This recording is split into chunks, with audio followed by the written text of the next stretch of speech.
I want to seize this opportunity to thank members of the Nigerian media for the effective coverage of the activities, programs, and policies of government thus far. And we want to implore you to do more so that Nigerians will get to know about what government is doing. We also want to assure you of our continuous commitment to ensure that all activities and programs of government that you need to know will continue to be made available to you so that Nigerians will know what government is doing. I have a number of ministers here with me today and the chairman of the Federal Inland Revenue Service.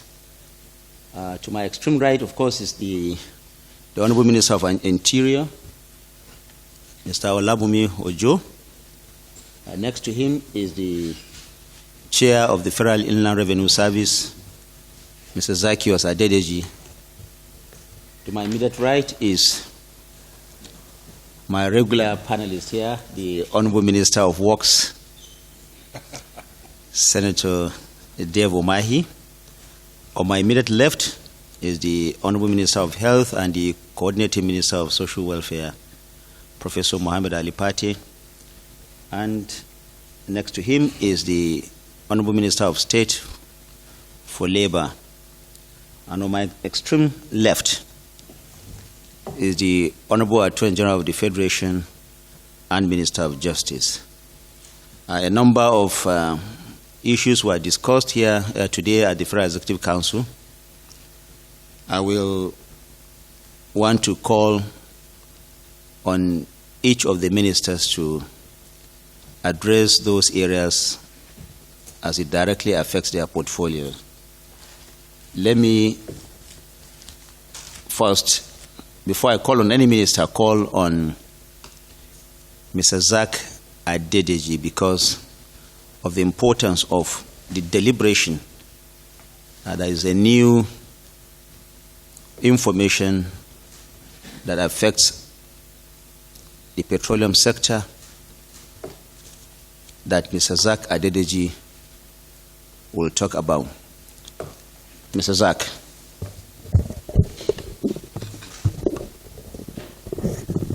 Thank you, gentlemen of the press, and my seniors, the honorable ministers.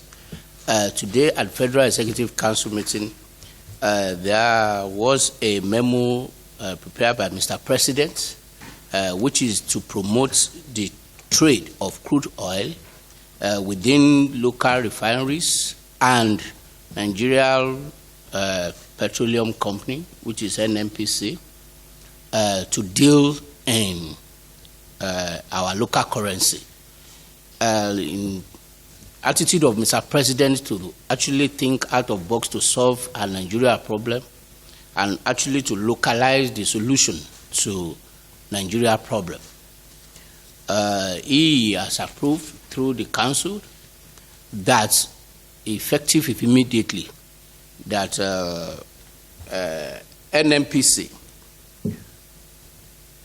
get engaged with local refineries, and we are starting that with Dangote refinery, that the sales of crude oil to Dangote refinery be denominated in Naira, and also the sales of refined product from Dangote refinery to marketer and distributors also should be conducted in Naira.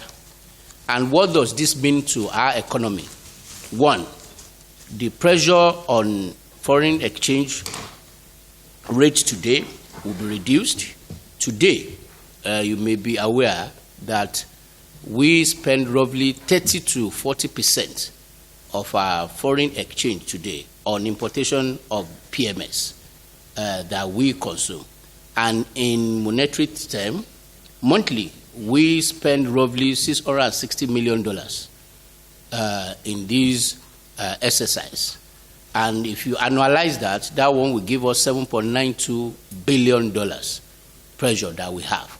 With this approval today through FEC, led by Mr. President, this has reduced by minimum of 90%, because what you have today will be this transaction is now done in our local currency, not only with Dangote refinery, for all local refineries, for all our local consumption. And this one will actually stabilize the price, pump price. This one also will make the economic predictability a reality, because we will no longer rely on the fluctuation that happens in Forex. This is an innovation to solving our problem as a country today. Just to be specific and just read part of the benefit to the media.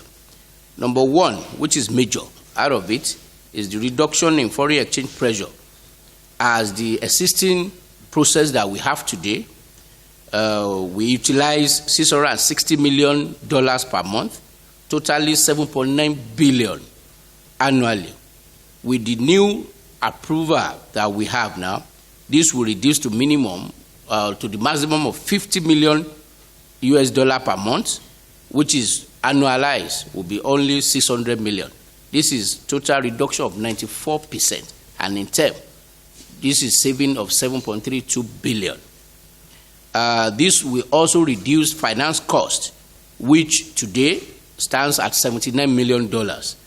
When you consider opening of the letter of credit between those local refineries and what happened today. And also, as a pilot, the council has approved that a settlement bank, which in this instance is Afri-Exim, should be the lead arranger. That will be the settlement bank, at least today, between NNPC and Dangote refinery. So this is a major innovation in solving Nigeria problem permanently. Not only that we will have more employment, and we will definitely now be in charge of one of the mainstays of our economy as a country. So I congratulate the council member, congratulate Mr. President, and also congratulate the operators, both the NNPC, Dangote refinery, and also the lead arranger, because the kudos should go to the president of Afri-Exim Bank, Professor Orama, for this initiative, because these are the people that work behind the scene to make sure that what we witnessed today happened. So once again, I thank you, and I will open for questions in case there are other clarifications. Because one of the major directives of Mr. President and the Council in general is that Afri-Exim lead the advisory work of structuring and arranging this initiative with the Associated Trade Finance Facility in collaboration with Central Bank of Nigeria, Nigeria National Petroleum Corporation Limited, and Federal Ministry of Finance and other critical agencies. Thank you, and if there is any question, I will take. Sure, there will be questions, but in our tradition, we go around, ministers will do their briefing before questions are taken. Let me at this point bring in the Honorable Minister of Works, Senator Dave Umahi, to also brief you on some of those decisions and approvals he has gotten for the work sector. But before I go that, two of the Honorable Ministers are here. The Honorable Minister of Culture, Arts and Creative Economy, Barrister Hannatu Musa, is here. The Honorable Minister of State, Police Affairs, Haja Iman, is also here. Thank you. Honorable Minister. Thank you. Before I talk on the FEC approval, it's important to give an information on Abuja to Kaduna Zaria Kano project. Let me announce that on Saturday we got the 3 contractors back to site, and that is the first section, 38 kilometers by 2, that Dangote is doing on tax credit with high-tech construction. It's going to be on concrete pavement. And then the second segment is on Jollof Beja. Beja has been on that route, but to have it completed within 12 months, as directed by Mr. President, we had to dismember it. So that 82 kilometer by 2 is being done on asphalt by Jollof Beja. And then the last 17.6 kilometer is being done by Bua on concrete pavement. Let me also announce that the critical sections of East-West Road is being tackled now. Vehicles are freely moving, with the help of the contractor, Cetraco. And so you're aware that on 10th of July, FEC stepped down a number of memos of Ministry of Works because of funding. But today, FEC approved that some of the major contracts within the economic corridor, we could engage the contractors to speed up construction while we agree on milestone payment and a scheduled payment within a certain period. So going forward, FEC had to give approval to the following projects. The first one is rehabilitation of Abiokute Eboro, a Laro Road in Ogun State. It's a contract sum of 57 billion approved by FEC today. The second one is the road from Mubi to Meduguri Road, Section 3. The contract is approved for a total sum of 89 billion, and this is an MPC project. Is being reviewed and approved for 89 total contract sum. But what government is doing is to ensure that while there is this right for you to protest, your right will also end where someone else's own begin.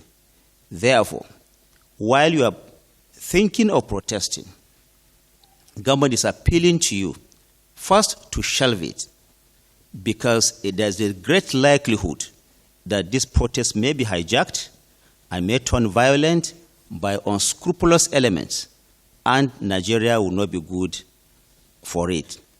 Of course, we know that people are saying that there is no intention for violence in this, but our history has shown that there is the possibility that this protest can be hijacked and could turn violent.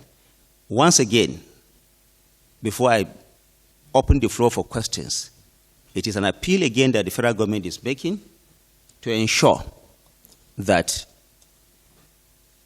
as government is making effort to satisfy the demands of Nigerians in several respects, in healthcare, in agriculture, in the provision of infrastructure, in ensuring that our youth, a young population go to school, and that they also get employed when they finish. And even before they do that, the social security system is being put out there so that no one is left behind. So all this coming together, of course, it takes time to for it to come full circle, but there's this plea, please, no need for this protest. I know we are going to come back to that in the question and answer session, but I will want the Honorable Minister of Interior, who is on the high table here, to also lend his voice before I open the floor for questions. Thank you.